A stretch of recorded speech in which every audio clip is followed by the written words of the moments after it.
Hi guys, welcome back to Kirshner FarmStead.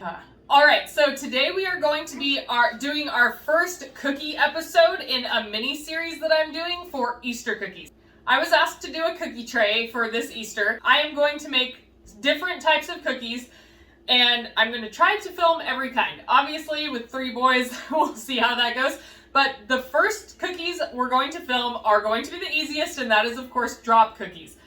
Drop cookies are chocolate chip cookies, peanut butter cookies, Snickerdoodles, all of the standard cookies that you just take a scoop and put it on a sheet and you drop it onto the sheet, right? That's why they're called drop cookies. Okay, so first of all, I want to talk to you really quick about scoops. Okay, so I love cookie scoops because they make perfect cookies every time. Okay, as you can see, I have 3 different sizes. I have little mini ones for when I'm making a lot of cookies for kids. This is like the standard cookie size that makes like a 2-inch cookie. And then I have a jumbo cookie scoop. Alright, so I highly recommend getting one. It is not necessary, but it is so much help when you do have one. Alright, so let's get started. First, we are going to put 2 sticks of butter into the bowl of our stand mixer. Alright, so the method that you use to make cookie dough is actually called the creaming method. Now, why it's called the creaming method is because you are going to combine your sugar with your butter and then add eggs and you cream them together. Alright, so I'm going to let this mix for just a second. And you do want to start with room temperature butter.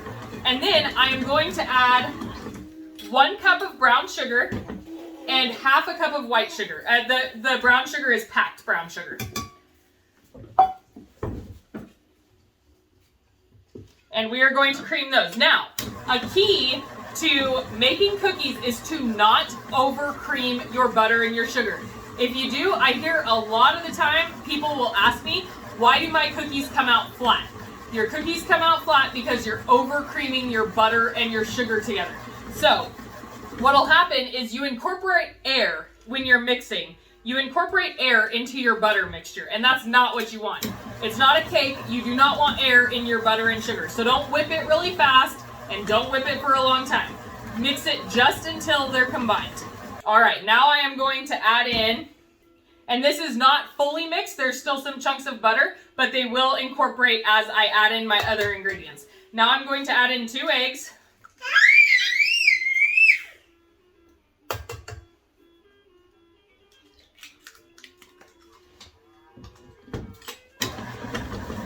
And again, let that mix just until they're combined. Okay, so those are combined, and we are going to add in 2 1/4 cups of all-purpose flour. And with that, we are going to add 1 teaspoon of baking soda and 1 teaspoon of salt.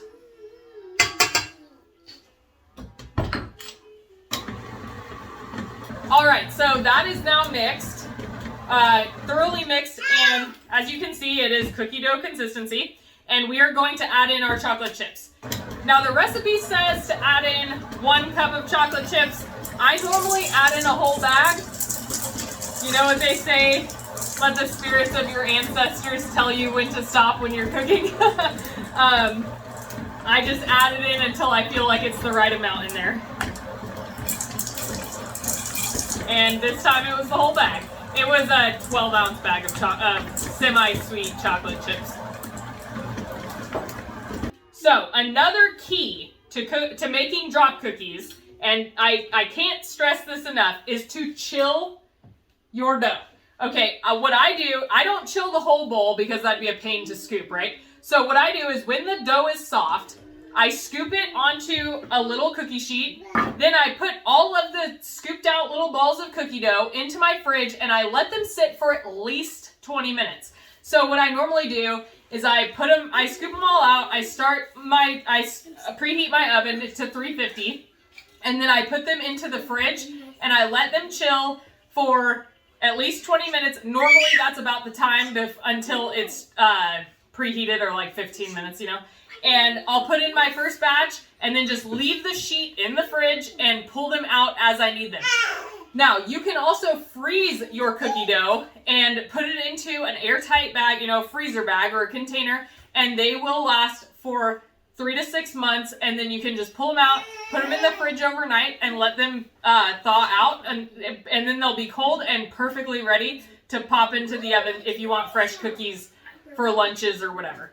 Anyways, all right, I'm going to get to scooping. I'm going to use my medium-sized scoop for these ones because I will be serving kids this Easter, so this is the one that I am going to use, and we will get them all scooped out. We should get about 35 cookies, 40 cookies out of this recipe.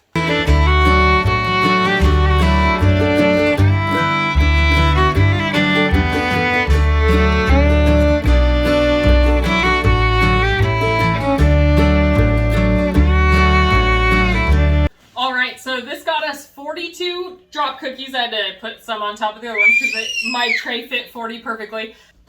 I'm going to pop these into the refrigerator for about 20 minutes and then we will be back to bake them.